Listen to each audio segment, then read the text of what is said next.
It is Alabama's morning news. I'm JT. No doubt this pandemic and coronavirus has certainly changed our lives in so many different ways. And one of those ways is a lot of the workforce in America and around the world, as far as that goes, have changed the way they're doing business as far as working remotely.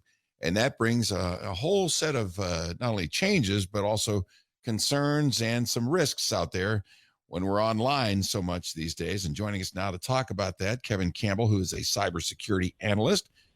Kevin, welcome in. Thanks for being with me. JT, thanks for having me on. Absolutely. So, as you are in this field, what have you seen as far as the uptick goes in the bad guys getting after what we're trying to do? Well, we're not the only ones working from home. The bad guys are working from home too.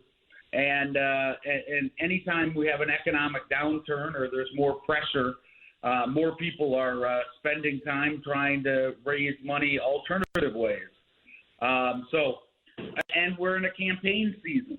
So, all of that together means that there's a lot of people out there trying to earn money in unethical or at least ways that are annoying to us.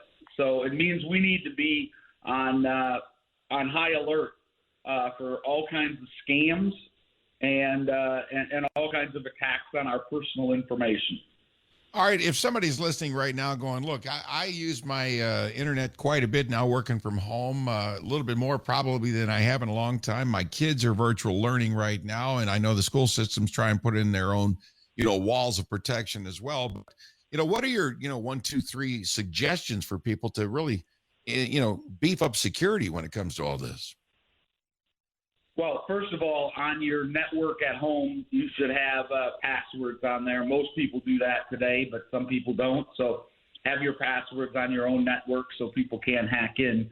But the biggest way that people get in is through your emails and either trying to guess your password. So rule number 1, have a complex password and change it every 30 to 60 days.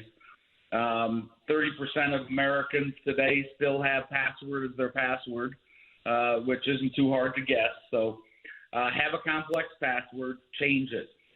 Second thing is shopping and banking, use different passwords or different IDs.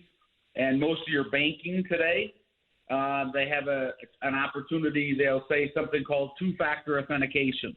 A lot of people use that at work, but your banks also have two-factor authentication. Turn that on. It takes an extra step, but it's like having an extra lock on the door.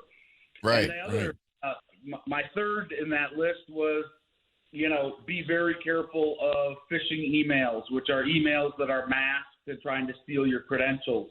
If in doubt, don't click on a link.